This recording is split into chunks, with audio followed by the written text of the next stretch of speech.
নির্বাচনটা বানচাল হলে কাদের লাভ? খুব পরিষ্কার হবে পতিত ফ্যাসিস্টের প্রধানত লাভ।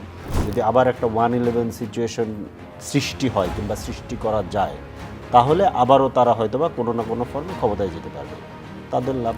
এবং গত 50 বছর 54 বছর ধরে বাংলাদেশে কি করছে এটাও আমরা জানি। বাংলাদেশকে তো ওরা গাজা বানাতে চায়। তারেক রহমান সাহেব গত 16 মাসে দেশে আসতে পারেন নাই। কেন আসতে পারেন নাই? সিকিউরিটি থ্রেট কি পরিষ্কারভাবে বিএনপি নেতাদের বলা উচিত, যেটা দিল্লির থ্রেট খুব পরিষ্কার আলাপ। প্রত্যেকটা খুনি বাহিনী এখনো মানে বহাল তবিয়তে আধিপত্যবাদদের সাথে এক ধরনের নেগোসিয়েট করে কিংবা এক ধরনের ডিপ্লোমেসি দিয়ে যে পলিটিক্স, এই পলিটিক্স থেকে বাংলাদেশ আসলে জুলাইয়ের পরে বের হয়ে গিয়েছে। কারণ এই লড়াই তো আমাদের স্বাধীনতার লড়াই, আমাদের এই ভূখণ্ডের সার্বভৌমত্বের লড়াই। এই লড়াই আমাদেরকে জারি রাখতে হবে। শহীদুল হক, আপনার কাছে আসতে চাই। সবচেয়ে বড় কথা যে আমরা এতক্ষণ যে বিষয়গুলো নিয়ে কথা বলছিলাম, পুরোটাই উদ্দেশ্য হচ্ছে ভোট, 12ই ফেব্রুয়ারি ভোট। কিন্তু ভোটের আগে যে নির্বাচনী সহিংসতা, এবং পাভেল সাহেব এতক্ষণ যে বললেন যে নির্বাচন বন্ধ করার বানচালের একটা কোথাও অভিসন্ধি চলছে, সেই জায়গাটা নিয়ে আপনি বলবেন। এবং জানতে চাই হাদির উপরে হামলাকারী কারা এবং কেন? দুটো প্রশ্নের উত্তর একই। আপনি দেন যেভাবে পারেন। প্রশ্নের উত্তর একই। ব্যাপারটা হচ্ছে যে নির্বাচনটা বানচাল হলে কাদের লাভ, আমরা যদি এইটা খুঁজতে পারি তাহলে কিন্তু উত্তরটা পাওয়া খুব সহজ। নির্বাচনটা বানচাল হলে কাদের লাভ? খুব পরিষ্কার হবে পতিত ফ্যাসিস্টের প্রধানত লাভ। দ্বিতীয়ত হচ্ছে যে ধরেন পতিত ফ্যাসিস্টকে যারা আশ্রয় দিয়েছে দিল্লি, তাদের লাভ। কেন? কারণ হচ্ছে যে তাদের হাত থেকে তো বাংলাদেশ বেরিয়ে গেছে। তারা তো এইখানে পতিত ফ্যাসিস্টকে এজেন্সি দিয়ে বাংলাদেশটাকে তারা নিয়ন্ত্রণ করতো, এটা তাদের হাত থেকে বেরিয়ে গেছে। আমরা জুলাইতে এটা রিক্লেইম করেছি, আমাদের বাংলাদেশ আমরা আমাদের নিয়ন্ত্রণে এনেছি, তাদের লাভ। এবং এইখানে তাদের ঘাপটি মেরে থাকা দোসর যারা আসলে নির্বাচনটা বানচাল হলে বাংলাদেশ যদি গণতান্ত্রিক পথে না যেতে পারে, যদি আবার একটা 1-11 সিচুয়েশন সৃষ্টি হয় কিংবা সৃষ্টি করা যায়, তাহলে আবারও তারা হয়তো বা কোনো না কোনো ফর্মে ক্ষমতায় যেতে পারবে, তাদের লাভ। এর বাইরে আর তো লাভ হওয়ার কোনো ব্যাপার। কিন্তু ফয়জুল হক, এই জায়গাগুলো ভীষণ স্পষ্ট, কারা চায়, কেন চাইছে। কিন্তু এই যে এটা আপনি জানেন, আমি জানি, আমরা জানি, ক্যামেরার ওপারের দর্শকরাও জানে, কিন্তু যাদের জানার কথা আইন শৃঙ্খলা বাহিনী, সরকার, সেটা কি জানে? এবং এই ব্যাপারে সরকার তো সবচেয়ে প্রধান দায়িত্ব পালন করবেন, তারা কত টাকা তৎপর? ওই জায়গাটাতে আমি আসতেছি। এটার সাথে ধরেন হাদির ঘটনাটা কেন যুক্ত? কারণ হচ্ছে যে হাদি আমাদের জুলাই বিপ্লবে আমাদের সহযোদ্ধা, এবং দিল্লির যে আগ্রাসন, এই আগ্রাসনের বিরুদ্ধে যারা একদম সোচ্চার থেকে কথা বলে, হাদি তাদের একজন।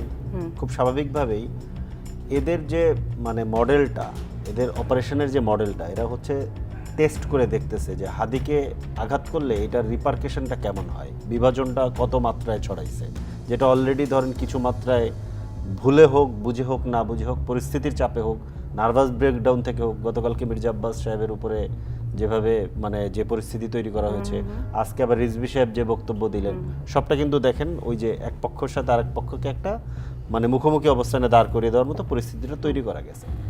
আর একটা গুরুত্বপূর্ণ জিনিস, এটা আমি আজকেও বলেছি, গতকালকে আমি এটা বুঝতে পারিনি, গতকালকে আমাকে এটা বুঝতে বুঝতে রাত হয়েছে, আজকে আমি এটা বুঝতে পেরেছি। খেয়াল করে দেখেন, এই যে ভাই যে কথাটা বললেন যে হামলাকারীরা ওদের গ্রুপের সাথে ছিল, এই যে মডেলটা, আপনার সাথে মিশে, আপনার সাথে থেকে আপনাকে গুলি করা কিংবা আপনার বিরুদ্ধে কোনো একটা স্টেপ নেওয়া, স্যাবোটাজ করা, এই মডেলটা হচ্ছে গিয়ে গাজা এবং কাশ্মীরি মডেল। গাজা এটা মোসাদ করে, কাশ্মীরে এটা র করে। এবং আমরা জানি যে 70 বছর ধরে র এবং মোসাদ কোলাবোরেটলি কাজ করে। এবং গত 50 বছর 54 বছর ধরে বাংলাদেশে কি করছে এটাও আমরা জানি। বাংলাদেশকে তো ওরা গাজা বানাতে চায়। গাজাতে যেমন চতুর্দিক থেকে কাঁটাতারের বেড়া দিয়ে ঘেরা, বাংলাদেশকে দেখবেন 3 দিক থেকে কাঁটাতারের বেড়া দিয়ে ঘিরছে। বঙ্গোপসাগর না থাকলে সম্ভবত 4 দিক থেকে ঘিরতো। গাজায় হাইফা আছে, এবং সমুদ্রসাগরের সামান্য একটু জায়গা আছে। এবং আরেকটা ব্যাপার হচ্ছে যে আপনি খেয়াল করে দেখবেন যে গাজার পুরো ভূখণ্ডের নিয়ন্ত্রণ ইসরায়েলের হাতে, কিন্তু মানুষের কোনো দায়িত্ব ইসরায়েল নেয়নি। বাংলাদেশেও কিন্তু সেম, এই ভূখণ্ডের পুরো নিয়ন্ত্রণ ওরা নিতে চাইছে কোনো দায়িত্ব ছাড়া।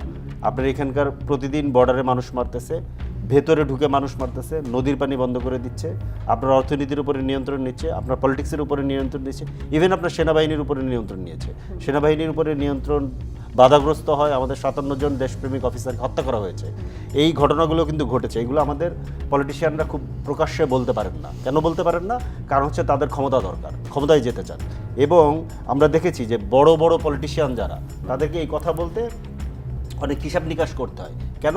কারণ প্রত্যেকে আসলে নেগোসিয়েশনের মধ্যে থাকেন যে কত কম দামে হয়তো বাংলাদেশকে বিক্রি করা যাবে। তারেক রহমান সাহেব গত 16 মাসে দেশে আসতে পারেন নাই। কেন আসতে পারেন নাই? সিকিউরিটি থ্রেট কি? পরিষ্কারভাবে বিএনপি নেতাদের বলা উচিত যেটা দিল্লির থ্রেট, খুব পরিষ্কার আলাপ, এবং পরিষ্কারভাবে দিল্লির থ্রেট নিয়েই আসলে বাংলাদেশের মানুষের অধিকারের জন্য, গণতন্ত্রের জন্য রাজনীতি করতে হবে। জিয়াউর রহমান সাহেব একই কাজ করেছেন, আমরাও একই কাজ করতেছি, এবং এইটাই করতে হবে আমাদেরকে। এইটা করে এইখানে যে দিল্লির যে আধিপত্যবাদ, এই আধিপত্যবাদের বিরুদ্ধে আমাদের লড়াই, কারণ এই লড়াই তো আমাদের স্বাধীনতার লড়াই, আমাদের এই ভূখণ্ডের সার্বভৌমত্বের লড়াই। এই লড়াই আমাদেরকে জারি রাখতে হবে। এটা এমন না যে ধরেন হাজার হাজার গুলি করতেছে, লক্ষ লক্ষ গুলি করতেছে, একের পর এক হাদি মারা যাচ্ছে, তাতে ধরেন লড়াই থেমে যাবে, ব্যাপারটা তা না। একজন হাদি চলে যাবে, আরো হাজার হাদি এসে দাঁড়াতেই থাকবে। এটা কখনোই পৃথিবীতে, আপনি গাজাতে দেখেন না, প্রতিদিন ধরেন মানুষ মারা যাচ্ছে, আর প্রতিদিন মায়েরা সন্তান জন্ম দিয়ে তাদেরকে যুদ্ধের জন্য তৈরি করতেছে। এই যে মানুষের যে ধরেন মানে স্বাধীনতার যে আকাঙ্ক্ষা, এই যে লড়াই, এটাকে আপনি গুলি দিয়ে কখনো আটকাতে পারবেন না। সো আমাদের ওই যে পুরনো ধাঁচের যে পলিটিক্স, যে ধরেন আধিপত্যবাদদের সাথে এক ধরনের নেগোসিয়েট করে কিংবা এক ধরনের ডিপ্লোমেসি দিয়ে যে পলিটিক্স, এই পলিটিক্স থেকে বাংলাদেশ আসলে জুলাইয়ের পরে বের হয়ে গিয়েছে। বাংলাদেশ বেরিয়ে গিয়েছে, কিন্তু বাংলাদেশের পুরনো রাজনীতিবিদরা বেরোবে কিনা, পুরনো রাজনৈতিক দলগুলো বেরোবে কিনা, ওই প্রশ্নের সামনে বাংলাদেশ দাঁড় করে বাংলাদেশকে হাদি দাঁড় করিয়ে দিয়েছে আজকে। ওই প্রশ্ন আমাদেরকে মোকাবেলা করতে হবে। ওইটা যদি আমরা মোকাবেলা করতে পারি, তাহলে এই যে নিরাপত্তার সংকট, আইন শৃঙ্খলার সংকট, সরকারের সংকট, অন্য যে সংকট আছে, সকল সংকট আমরা মোকাবেলা করবো। কারণ সকল সংকট আসলে এটার সাথে রিলেটেড। কেন খেয়াল করেন, এখনো আমরা যে আইন শৃঙ্খলার কথা বলছি, এই আইন শৃঙ্খলা রক্ষাকারী বাহিনী কারা? এরা তো জুলাই আমাদের উপরে গুলি চালাইছে, এবং আমরা তাদেরকে পরাজিত করেছি। পরাজিত করার পরে একটা পরাজিত সিস্টেম কিভাবে এখানে টিকে থাকে? এই আইন শৃঙ্খলা রক্ষাকারী বাহিনী, এই যে পুলিশ, এই যে র্যাব, এই ডিজিএফআই, কারা? এরা এইখানে প্রতিদিন রাজনীতিবিদদের উপরে হামলা করছে, তাদের উপরে নির্যাতন করছে, রাজনৈতিক কর্মীদেরকে গুম করছে, খুন করছে। প্রত্যেকটা খুনি বাহিনী এখনো মানে বহাল তবিয়তে আছে।